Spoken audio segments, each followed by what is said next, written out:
So biomolecules. So what is the meaning of biomolecules? Any idea? Easy है. छोटे molecule. Very nice. Biology मैंने यहाँ लिखा हुआ है, उसी से टर्म आया आपका. बायो मीन्स लाइफ और लिविंग. ठीक है, मॉलिक्यूल्स. अब कैसे मॉलिक्यूल्स हो सकते हैं जो लिविंग होते होंगे या जिनमें लाइफ होती होगी? Any idea? मतलब जो लिविंग ऑर्गेनिजम्स को सर्वाइव करने में हेल्प करते हैं उनके ऑर्गेनिज्म. ठीक है, ओके. ऐसे मॉलिक्यूल जिनकी वजह से हम सरवाइव करते हैं. Any other point? Okay fine. 10th class याद है? लाइफ प्रोसेस याद है? ओके. उसमें अगर तुम लोगों को याद है फूड कंपोनेंट्स, कौन कौन से होते हैं फूड कंपोनेंट्स? बताओ फटाफट. Carbohydrate. Very good. Carbohydrates, protein.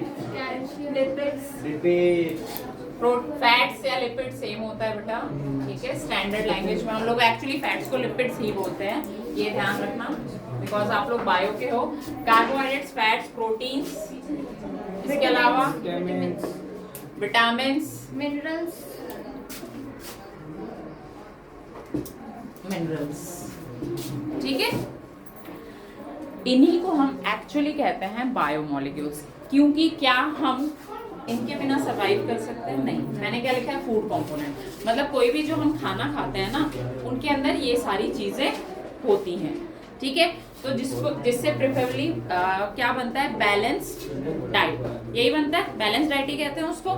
ठीक है, अब बायोमोलिक्यूल्स चैप्टर जो है ना, देखो वो ऐसे बहुत इजी चैप्टर है, लेकिन क्योंकि उसमें स्ट्रक्चर्स हैं, ठीक है, काफी ऐसे फॉर्मेशंस हैं जो तुम्हें लगता है देख कर ही एक बार क्या लगता है? टफ लगता है. इसलिए वो एक बार में क्या लगता है, एक बार, दो बार या 10 बार में भी बच्चे सोचते हैं, बच्चे डर जाते हैं.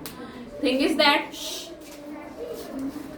कि जब आप डरोगे तो, जैसे मैथ से हमें डर लगता है, तो ऑब्वियस सी बात है कि वही कंडीशन हो जाती है, हम उसके पास नहीं जाते. यही सेम यहाँ पे बायोमोलिक्यूल्स में.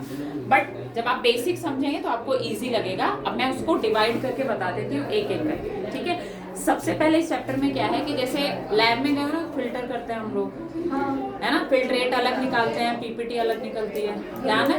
वो रिटेंट जो ऊपर रह जाता है. क्रोमेटोग्राफी नहीं, तुम कोई चीज, जैसे तुमने पालक लिया, क्रोमेटोग्राफी तो एक पूरा एक्सपेरिमेंट है बेटा, वो नहीं. तुमने पालक लिया, तुमने कोई भी चीज ली, तुमने उसको क्या किया? एक्सपेरिमेंट. केमिस्ट्री में भी जैसे हम करते हैं कि हम उसको छानते हैं, है ना, तो उसमें दो पार्ट्स होते हैं. फिल्ट्रेट अलग हो जाता है, रिटेंटेंट बोलते हैं उसको, है ना, याद होगा ना, वो अलग हो जाता है. ये तुम्हें बेसिकली इसलिए बताया गया है कि कोई भी, जैसे कार्बोहाइड्रेट है, तुम खाना खा रहे हो, कोई भी चीज खा रहे हो, तो उसमें एक, जैसे हम चावल बनाते हैं तो एक चावल का पानी होता है. ठीक है, अब तुमने पढ़ा होगा कि जो चावल, जो भात होता है जो पका हुआ है ना, उससे ज्यादा न्यूट्रिशन जो होता है वो चावल के पानी में होता है ना, तो वो उसका फिल्ट्रेट निकल के जो आया. जैसे उसी तरह तुम गाजर का जूस पीते हो.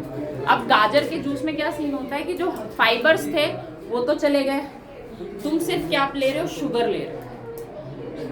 तो इसीलिए जो डायबिटीज के पेशेंट होते हैं, जिनको बीपी वगैरह होता है, मोटापे का खतरा रहता है, उन लोगों को डॉक्टर्स स्ट्रिक्टली जूस के लिए मना करते हैं. उसका रीजन ही यही है, जूस नहीं पीना चाहिए ऐसे लोगों को, क्योंकि वो सिर्फ शुगर्स कंज्यूम कर रहे हैं, देखा जाए तो. अगर उन्हें पीसते हैं तो उनके जो न्यूट्रिएंट्स हैं वो ब्रेक डाउन हो जाते हैं. हाँ, जूस तो वैसे ही नहीं पीना चाहिए, तो सारे फाइबर्स निकल जाते हैं. हाँ, जूस ऐसे नहीं पीना चाहिए. लेकिन अगर कोई पेशेंट, किसी का अपेंडिसाइटिस का ऑपरेशन हुआ है, कोई खाना नहीं खा रहा है बच्चा, तो हम क्या कहते हैं कि भाई कोई बात नहीं, एटलीस्ट जूस कुछ तो बॉडी में जा रहा है. शुगर यानी कि क्या है? कार्बोहाइड्रेट्स. कुछ तो जा ही रहा है ना. तो शुगर, देखो इट इज अ मिथ. अभी अलग अलग फॉर्म में डिवाइड होता है, देखा जाए तो कार्ब्स किससे बनता है? शुगर से ही बनता है. शुगर ही होता है कार्ब्स. शुगर्स कितने पोर्शन में डिवाइड है? ध्यान है? ठीक है, मोनोसैक्राइड, डाइसैक्राइड, पॉलीसैक्राइड, यही है, ये सुना हुआ है. सैक्राइड्स क्या होते हैं? हाँ, शुगर. ठीक है, ये जो वर्ड आया ना, ये तुम्हारे वर्ड है सैक्रिन से आया है. सैक्रिन से आया सैक्राइड्स. फिर उसको 3 पोर्शन में डिवाइड कर दिया. तो एक एक करके सबसे पहले जैसे हम पढ़ रहे हैं कार्बोहाइड्रेट्स पढ़ेंगे, उसमें भी हम पढ़ेंगे क्या, कौन कौन सा बताया तुमने, जैसे कि मोनोसैक्राइड्स, ठीक है, डाइसैक्राइड्स और पॉलीसैक्राइड्स. समझ गए? उसी तरह सेम फैट्स और लिपिड्स में भी हो जाएगा। इसकी यूनिट सैकराइड्स के हो गए बेसिक सिंपल यूनिट हो गई, यानी इसका मीनिंग क्या हो गया? Simple sugar. Simple sugar. समझ आ रहा है भावना? ठीक है ना, सिंपल शुगर। उसी तरह सेम यहाँ पे हमारे आ जाता है ग्लिसराइड्स। तो तुमने सुना होगा ट्राइग्लिसराइड्स तुम्हारे है, फॉस्फोलिपिड्स है, याद है ना? लेसेथिन जो फॉस्फोलिपिड का एग्जांपल है। तो लिपिड में ग्लिसराइड्स आ जाते हैं यूनिट। अभी ग्लिसराइड कहाँ से आया? 10th क्लास में हम फिर जाएंगे। ग्लिसरॉल याद है? थोड़े दिन पहले मैंने बताया था, ग्लाइकोजन ग्लिसरॉल। ग्लाइकोजन मैंने बताया था ना कि ग्लाइकोजन स्टोर हो जाएगा, फिर वो ग्लूकोज बन जाएगा, फिर ग्लिसरॉल स्टोर हो जाता है, फिर वो 10th में था ना fatty acid plus glycerol, simpler जो फॉर्म में होता है। ठीक है, तो इसमें होता है ग्लिसराइड्स। प्रोटीन की अगर हम बात करें तो ये किससे बना होता है? Amino acids. Amino acids. ये तुम्हारे ना 12th में भी आएगा, ध्यान रखना। एमिनो एसिड्स भी 12th में है। इसके अलावा एक होता है तुम्हारे न्यूक्लिक एसिड्स, डीएनए आरएनए, ध्यान है ना? वो भी 12th में आएगा। ये चैप्टर इसीलिए इम्पोर्टेंट है क्योंकि ये चैप्टर भले ही मान लो कि किसी के नहीं आ रहा है, किसी के आ रहा है 11th में, क्योंकि 11th में तो बिलिंगली देते हैं कोर्स में, लेकिन 12th में तो ये तुम्हारे केमिस्ट्री में तुम्हें पढ़ना ही पड़ेगा। केमिस्ट्री के अंदर तो ये है। अब वहाँ पे ऑप्शन भी नहीं है, मतलब मैथ्स वाले भी इस चैप्टर को पढ़ेंगे और बायो वाले भी इस चैप्टर को पढ़ेंगे, और बोर्ड एग्जाम में आता है ये चैप्टर, इसलिए भी ये चैप्टर इंपॉर्टेंट हो जाता है। तो मैं इसलिए इसको सिंप्लीफाई करना चाहती थी, और कोई रीजन नहीं था। रट्टा मारना is a different thing, but concept समझने के बाद क्या हो जाता है, अब तुम्हें ध्यान रहेगा कि सैकराइड्स कुछ नहीं होते, सिंपल शुगर्स ही तो होते हैं, जिसमें 3 टाइप्स हो जाता है, मोनोसैकराइड, डाइसैकराइड, पॉलीसैकराइड। सेम अगर हम फैट्स के उसमें जाएं, ग्लिसराइड्स के उसमें, तो मोनोग्लिसराइड, डाइग्लिसराइड और ट्राइग्लिसराइड्स। ठीक है, उसमें भी इसी तरह का डिवीजन हो जाता है। उसी तरह हम प्रोटीन्स में जाते हैं तो उसकी स्ट्रक्चर के बेसिस पे ऐसे अलग अलग, या अमीनो एसिड्स का कहें तो एसेंशियल अमीनो एसिड्स और नॉन एसेंशियल अमीनो एसिड्स। ठीक है, एसेंशियल जो हम डाइट से लेते हैं, जैसे तुम मान लो जिम जा रहे हो, प्रोटीन ले रहे हैं ना, ठीक है, प्रोटीन डाइट या प्रोटीन शेक हम ले रहे हैं, तो वो हम बाहर से कंज्यूम करें। क्यों? क्योंकि हमको उतना प्रोटीन चाहिए। नॉन एसेंशियल जो हमारी बॉडी बना लेती है, एसेंशियल जो हमको बाहर से जरूरत है, जरूरी है हमारे लिए। जैसे हम कहते हैं ना कि मान लो 60 kg वेट है तो 60 ग्राम अपने को प्रोटीन लेना पड़ेगा, हम नहीं लेंगे। प्रोटीन क्या बॉडी बिल्डिंग ब्लॉक्स हैं, तो हमारी जो प्रोटीन की पूर्ति है वो नहीं होती। ठीक है, तो इसमें अमीनो एसिड्स का आ जाता है।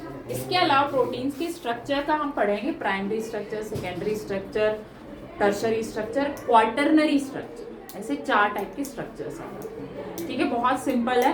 सिंपल वाले डायग्राम मैं भेजूंगी क्योंकि अभी की book I am sorry to say इसमें 3D स्ट्रक्चर्स हैं, तो 3D स्ट्रक्चर हम ड्रॉ नहीं करते हैं। ड्रॉ करने की बात आती है तो हम सिंपल स्ट्रक्चर्स बनाते हैं हमेशा। ठीक है, ये है वाइटामिन्स। ये वर्ड बना है तुम्हारे वाइटल एमीन्स, इसको तोड़ोगे ना तो ये हो जाएगा वाइटल एमीन्स, तो ये आ गया विटामिन्स। ठीक है, अमीन ग्रुप होता है, NH ग्रुप बोलते हैं, NH2 है ना, NH2 होता है। वेरी गुड, आपको ज्यादा पता है क्योंकि केमिस्ट्री तुम, NH2 ग्रुप होता है ना। ठीक है, अमीन ग्रुप, तो ये वही वाइटल एमीन्स। समझ आया? मिनरल्स आपके कैल्शियम, फॉस्फेट, मैग्नीशियम वगैरह, जो इलेक्ट्रोलाइट बैलेंस है ना, ऑस्मोटिक बैलेंस, वो सब आ गया समझ यहाँ तक। तो ये पढ़ेंगे। इसके अलावा एंजाइम्स, एंजाइम्स कल ही मैंने बताया था प्रोटीन। ठीक है, तो एंजाइम काम कैसे करते हैं। अनफॉर्चुनेटली डाइजेशन चैप्टर सीबीएसई ने डिलीट कर दिया, लेकिन इंपॉर्टेंट था। तो डाइजेशन में, लेकिन तुमने पिछले साल पढ़ा था, तुम्हें पता है कि जो एंजाइम्स है वो हमारी बॉडी के लिए कितने जरूरी होते हैं। जो डाइजेशन का प्रोसेस 10 घंटे में होना था, 20 घंटे में होना था, वो आराम से बहुत कम आवर्स में 4 to 8 आवर्स में कंप्लीट हो जाता है, only because of the enzyme secretion. तो एंजाइम कैसे एक्ट करता है, उसका मैकेनिज्म क्या होता है। इसके अलावा छोटा मोटा हम पढ़ेंगे उसके बारे में, रिएक्शंस की ब्रेक डाउन, जैसे एंजाइम्स में लाइगेज है, मैं एग्जांपल बता देती हूँ। ये 12th में आएगा, बहुत इंपॉर्टेंट है, जेनेटिक्स में भी है, बायोटेक में भी है, मतलब 2 यूनिट्स के अंदर ये एंजाइम है। ठीक है, इस एंजाइम का बेसिक फंक्शन होता है, या मीनिंग भी कह सकते हो तुम, मतलब कहीं भी कोई चीज अगर टूट गई है, डीएनए टूट गया है, कोई भी चीज टूट गई, तो उसको जोड़ने का काम कौन सा एंजाइम करेगा? लाइगेज। इसका पूरा नाम होता है डीएनए लाइगेज आ जाता है वैसे। ठीक है, एक रेप्लिकेशन मैंने बताया था तुम लोगों को, याद है, पेरेंट्स के कैरेक्टर आते हैं, हाँ हाँ हाँ, डीएनए है ना, उसमें भी ये एंजाइम बहुत इंपॉर्टेंट होता है, तो वो तुम 12th में अच्छे से पढ़ोगे, इसलिए ये चैप्टर इंपॉर्टेंट है। मतलब मैं ये नहीं कह रही कि सारे स्ट्रक्चर सब कुछ में, लेकिन जो चीज़ें जैसे अब DNA RNA का स्ट्रक्चर मेरे ख्याल से नहीं है तुम्हारी बुक में, जहाँ तक मेरे को याद आ रहा है, हटा दिया गया, लेकिन मैं बता दूंगी इसलिए क्योंकि 12th में आएगा, ठीक है। तो एक क्या बेस तैयार हो जाएगा तुम्हारे, और कोई वो नहीं है। ये तुम्हारा बेसिक मैंने बता दिया है कि इस चैप्टर में हम पढ़ने क्या वाले हैं, समझ आ गया? एनी डाउट यहाँ तक कुछ ऐसे लगा तो फिर जब हम वो एक एक करके पढ़ेंगे तब, ठीक है? ओके, हो जाएगा तो बंद। हीमोग्लोबिन, ठीक है। अब ये जो वर्ड है पहले मैं उसको बता देती हूँ किससे बना है। हीम प्लस ग्लोबिन, ठीक है। हीम एक्चुअली जो वर्ड आया है ना, आयरन, हीमाटाइट, आयरन एक का एक और होता है हीमाटाइट और, 11th में है क्या तुम्हारे? है, ठीक है, एसएसटी में पढ़ा है। एसएसटी में पढ़ा है। पहले हम साइंस में भी पढ़ के आते थे, बट क्योंकि जो हमारे देश के नेता वो नहीं चाहते हैं कि हम आगे बढ़े, क्वेश्चन करें, आई एम सॉरी टू से, तो इसलिए तुम्हें बेसिक कॉन्सेप्ट तुम्हारे क्लियर नहीं होने चाहिए, लेकिन ठीक है मैं उनके लिए अनफॉर्चुनेटली कर देती हूँ, कोई बात नहीं। तो एक और होता है हीमाटाइट और, वहाँ से ये नाम आया है हीम, ठीक है। तो उसका मीनिंग होता है आयरन। अब जो हमारा ब्लड का कलर होता है ना, वो भी ध्यान है तुम्हें, रेडिश ब्राउन होता है। अगर तुमने पहले एक्सपेरिमेंट होता था 11th में, जिससे हम अपना ब्लड लेते थे खुद का ही और उसकी स्लाइड बनाते थे, इंडिविजुअल बच्चा बनाता था। मैंने मतलब अपना, जैसे ये अपना बनाएगा वो अपना बनाएगा, सब इंडिविजुअल बनाते थे, ठीक है। बट अब वो नहीं है, तो उससे पता भी चल जाता था, उसमें तुम्हें डिफरेंस भी दिख जाता था। जैसे किसी के ब्लड में कोई, किसी का ब्लड में ऐसा ज़्यादा ड्रॉपलेट, फैटी टाइप ब्लड दिखता था, मतलब घी तेल ज़्यादा खाता है जो भी है ना। किसी का ब्लड एकदम थिन सा स्लाइड वो बनता था, स्टेन, मतलब एकदम नॉर्मल सा रहता था। किसी का एकदम अलग रेड कलर आएगा, ऑरेंजिश रेड आएगा। किसी का जैसे टॉप है सोमा का वैसा रेड कलर आ जाता था, ठीक है, मरून टाइप। किसी का ब्लैकिश रेड सा दिखता था। सोमा का टॉपर है ना वो। अब ग्लोबिन होता है, ठीक है,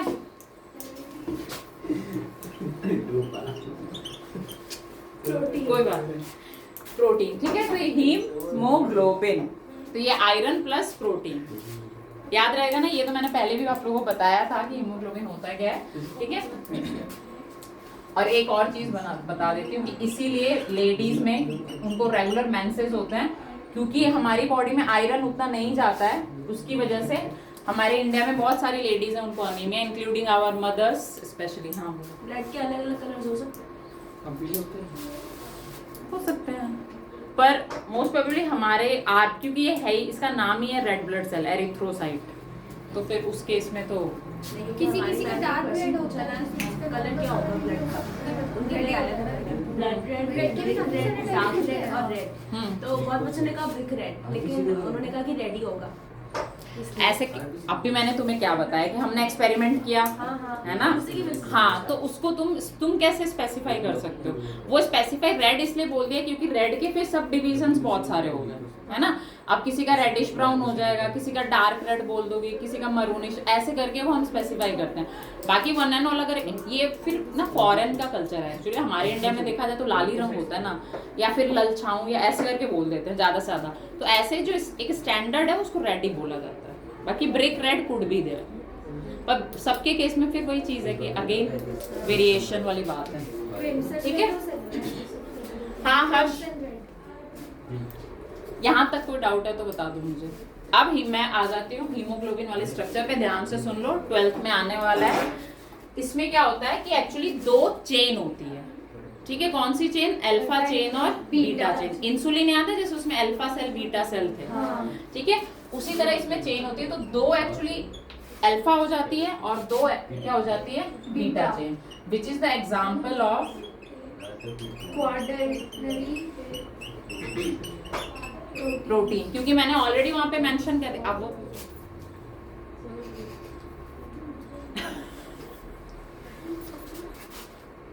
ठीक है, अब सुन लो ध्यान से, 2 अल्फा 2 बीटा, ठीक है, क्वार्टरनरी है ना, क्वार्टर, ठीक है, हाँ, रिलेटेड टू क्वार्टर। ये होता है ये होता है क्वार्टरनरी प्रोटीन, ठीक है, समझ आ गया। मुझे पता था कि वो नो इश्यूज, कोई बात नहीं। अब ध्यान रहे, जो ये अल्फा बीटा है ना, ये भावना समझ आ गया, ये स्ट्रक्चर की बात कर। अब मैं 12th से रिलेटेड बता देती हूँ कि क्या आने वाला है 12th में। ये एक्चुअली जो ये चैप्टर है ना 12th में जेनेटिक्स, जो तुम्हारे जो मॉलिक्यूलर इनहेरिटेंस, प्रिंसिपल इनहेरिटेंस और इवोल्यूशन, वो तुम्हारे 20 मार्क्स का, और बायोटेक है 12 मार्क्स। कितने हो गए टोटल? 32 मार्क्स, मतलब 70 में से 32 नंबर तो यही हो गए। मैं इसीलिए बार बार बता रही हूँ, वरना मैं नहीं बताती, समझ गए? अब सोच लो 32 नंबर मैटर्स अ लॉट, है ना, मोर देन एनीथिंग। अब इसमें क्या है, जेनेटिक्स के अंदर जब हम प्रिंसिपल इनहेरिटेंस पढ़ते हैं, यानी कि जेनेटिक्स का पहला चैप्टर है, उसमें डिसऑर्डर्स हैं। उस डिसऑर्डर में एक डिसऑर्डर है थैलेसीमिया, ठीक है। उस डिसऑर्डर के अंदर एक्चुअली डिसऑर्डर जो रिलेटेड होता है वो इसी से रिलेटेड होता है। इसमें दो टाइप्स हो जाती हैं, अल्फा थैलेसीमिया और बीटा थैलेसीमिया, ठीक है। ये मोरोवर, जैसे जो मेरा भाई डॉक्टर है उससे मेरी डिस्कशन हुई थी, तो उसने मुझे बताया था कि ये अफ्रीका जो कॉन्टिनेंट है ना, वहाँ बहुत ज़्यादा मतलब people are suffering from thalassaemia. Reason हो सकता है कि पुराने टाइम से, क्योंकि जेनेटिक है तो उनके जीन्स में वही पर्टिकुलर डेफिशिएंसी रही, तो वो ऑब्वियस ही बात है, जेनेटिक है तो आगे से आगे ट्रांसफर होता रहा, ठीक है। होता क्या है इसमें? हाँ। मम्मी होता क्यों, ये बताओ। वही तो कह रही हूँ, नहीं वो दैट इज द हीमोफीलिया है। वो डिटेल तुम 12th में पढ़ना, ज़्यादा उसका रीज़न मैं बता देती हूँ, क्योंकि तुम कंफ्यूज हो जाओगे। डीप में तो मैं बता दूंगी, है ना, लेकिन क्या होगा कि कंफ्यूजन हो जाएगी, क्योंकि हम बायोमोलिक्यूल्स पढ़ रहे हैं। ज़्यादा डीप में मैं नहीं जा रही हूँ, मैं सिर्फ इतना बता देती हूँ कि इसमें अल्फा चेन और बीटा चेन में डिफेक्ट आ जाता है, ठीक है। 11 नंबर क्रोमोसोम और 16 नंबर क्रोमोसोम, ठीक है। तो उसके डिफेक्ट की वजह से ऑब्वियस सी बात है कि जैसे, अब एग्जांपल बता देती हूँ, एक सिकल सेल अनीमिया भी होता है। तो अब जैसे नॉर्मली जो आरबीसी होता है उसका ओवल शेप होता है और ए न्यूक्लिएटेड होता है, लेकिन सिकल सेल अनीमिया में उसका इस तरह का शेप आ जाएगा, बाइकॉनकेव भी तो। हाँ एग्जैक्टली, बाइकॉनकेव ओवल, ठीक है। तुमने ज्योमेट्रिक वाला ये बताया, वेरी आर्टिफिशियल नाइस। शेप दिखा देता है क्या?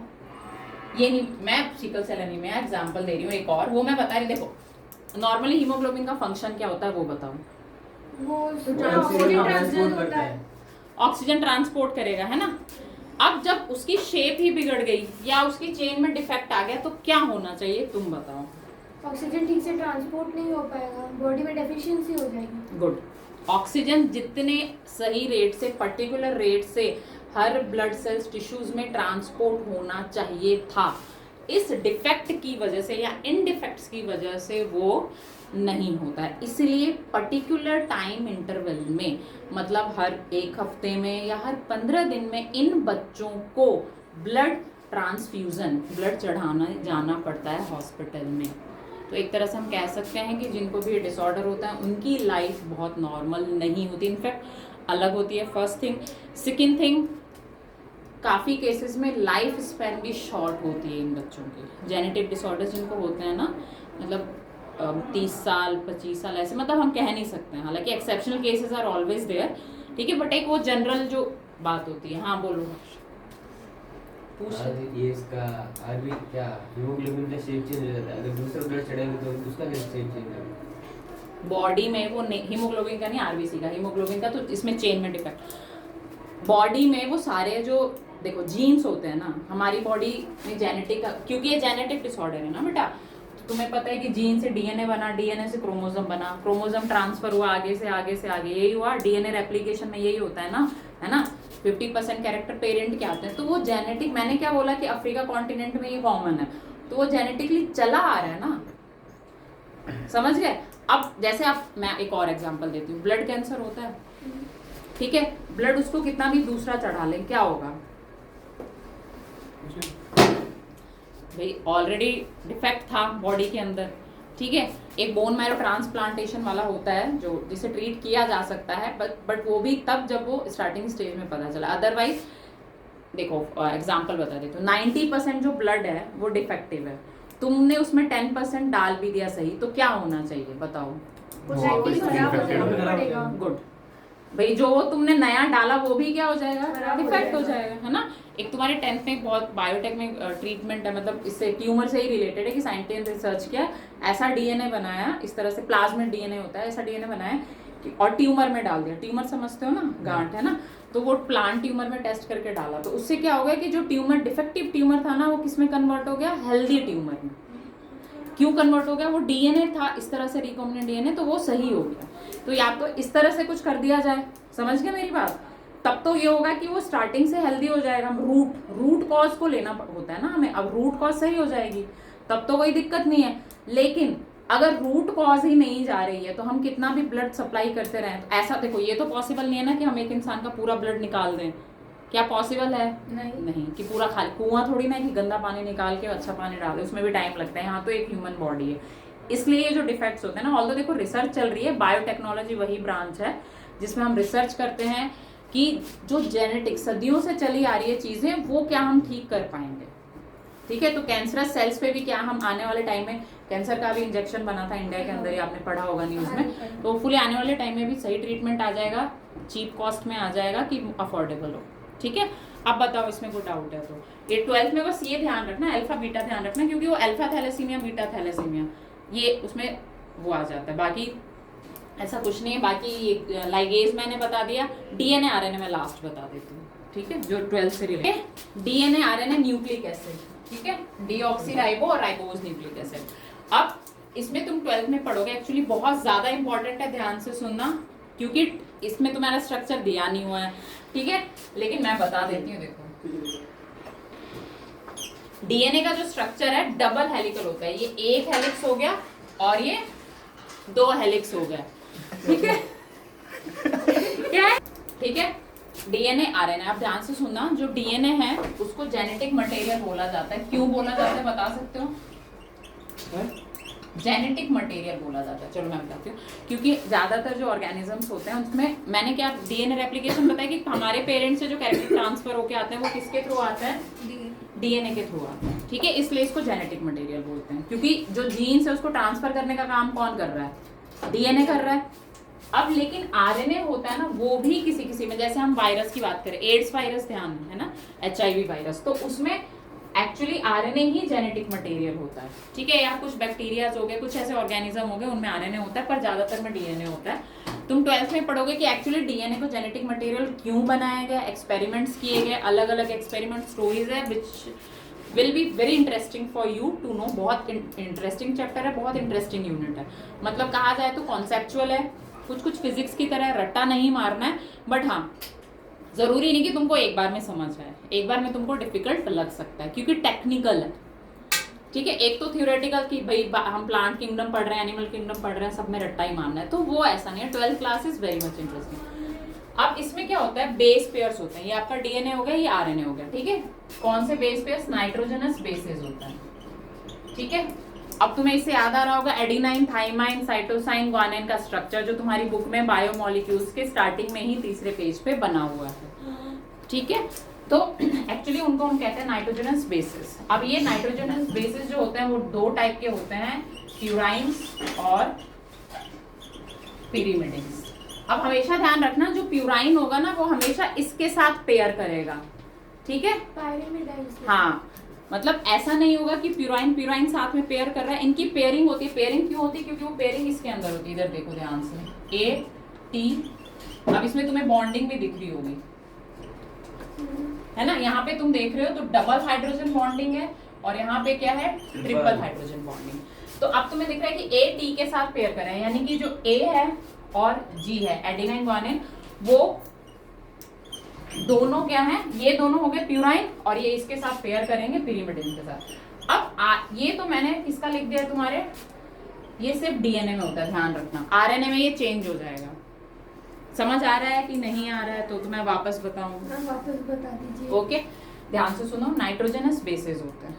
ठीक है, नाइट्रोजनस बेसिस जिसमें ऑब्वियस सी बात है कि नाइट्रोजन होगा। ठीक है, ये नाइट्रोजन बेसिस जो होते हैं ये 4 तरह के होते हैं, ऐसे 5 होते हैं, वो आरएनए में आएगा। पहले डीएनए का सुन लो ध्यान से, एडिनाइन, थाइमाइन, ग्वानिन, साइटोसाइन। ठीक है, ये 4 हो गए। अब प्यूराइन और पिरिमिडिन्स में इसको डिवाइड कर दिया गया है, तो इनमें क्या होती है? पेयरिंग होती है। ठीक है, इस पेयरिंग के हिसाब से ही अंदर का जो डीएनए का स्ट्रक्चर है ना वो बना होता है। समझ आ रहा है? डीएनए का स्ट्रक्चर, अंदर का डीएनए का स्ट्रक्चर। ठीक है, तुम्हारी बुक में नहीं है तो प्लीज बना लेना। ठीक है, अब ध्यान से सुनो, जो एडिनाइन है ना वो हमेशा टी के साथ पेयर करेगा। ये तुम्हारे क्वेश्चंस कैसे आते हैं बोर्ड में, जैसे ए है, ठीक है, अब ए टी, अब तो ऐसे दे देंगे ये लोग, ए टी जी जी सी सी, तो तुम्हें इसके सामने वाला पेयर लिखना रहेगा। अब तुम्हें पता होना चाहिए कि ए के सामने टी ही आएगा डीएनए के अंदर और जी के सामने सी ही आएगा। और मैम बॉन्ड जैसे परमानेंट है, कंपलसरी है double bond triple bond? Obviously वो ये चेंज नहीं होगा एनी हाउ। मैंने क्या बोला, टेक्निकल। फिजिक्स में डेरिवेशन पढ़ते हो, फॉर्मूलेस क्या वो चेंज होती हैं, उसी तरह ये है तो है। ये स्ट्रक्चर ऑलरेडी जब साइंटिस्ट जैसे वॉटसन क्रिक ने डीएनए का स्ट्रक्चर दिया था तो उन्होंने ही सबसे पहली बार बताया कि इसके डबल हेलिकल स्ट्रक्चर होता है, 5-3 एंटी पैरेलल होते हैं, पोलैरिटी। देखो ज्यादा इसलिए भी नहीं बताऊंगी क्योंकि फिर कंफ्यूजन हो जाएगी। जो नॉर्मल चीज है वो बता देती हूँ जो तुम्हारे 11th में है, ये तुम्हारी 11th में है इसलिए मैं बता रही हूँ। ठीक है, ये डीएनए का था, इतना पता चल गया, समझ आ गया। अब आ जाओ आरएनए पे। आरएनए के अंदर टी नहीं होके आ जाता है यू होता है यूरेसिल।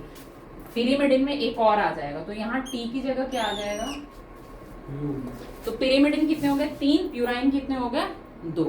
तो आरएनए जो होगा ना उसमें ए यू के साथ होगा, बाकी ये वाला तो सेम रहेगा। ये आरएनए का और फॉर्मेशन। टी हट जाएगा? हाँ टी हट जाएगा, टी नहीं रहेगा यहाँ पे। ठीक है, ये तुम्हारे 5 मतलब नाइट्रोजन बेसेस आ गए। इस तरह से पेयरिंग होती है।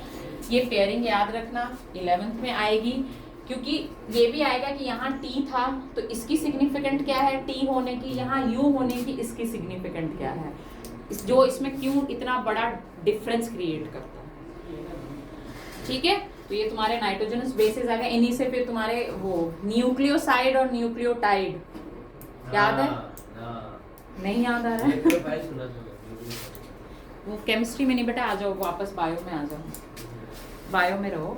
ठीक है, न्यूक्लियोसाइड होता है कि जैसे एटीजीसी एडिनाइन और ये सब हैं, ठीक है, वो तुम्हारे न्यूक्लियोसाइड। अब उसमें जैसे अगर एक्चुअली क्या होता है इसमें ना, ये दिख रही बॉन्डिंग, इसमें जो इसका बेस, अब ऐसा तो है नहीं कि एटीजीसी हवा में लटके हुए हैं, है ना, तो इसमें एक बॉन्डिंग होती है। ये तुम्हारे दिया हुआ है बुक में ना, बॉन्डिंग इसके अंदर होती है डीएनए के अंदर, फॉस्फेट बॉन्डिंग। तो नाइट्रोजनस बेसिस और शुगर, तुम्हारे बुक में बायोमोलिक्यूल्स में डायग्राम दिया हुआ है, एडिनोसाइन दिया हुआ है ना। तो अगर नाइट्रोजन बेसिस के साथ शुगर हो तो उसको हम बोलते हैं न्यूक्लियोसाइड, और शुगर के साथ फॉस्फेट बॉन्डिंग भी जब ऐड हो जाती है तो उसको हम बोलते हैं न्यूक्लियोटाइड। ठीक है,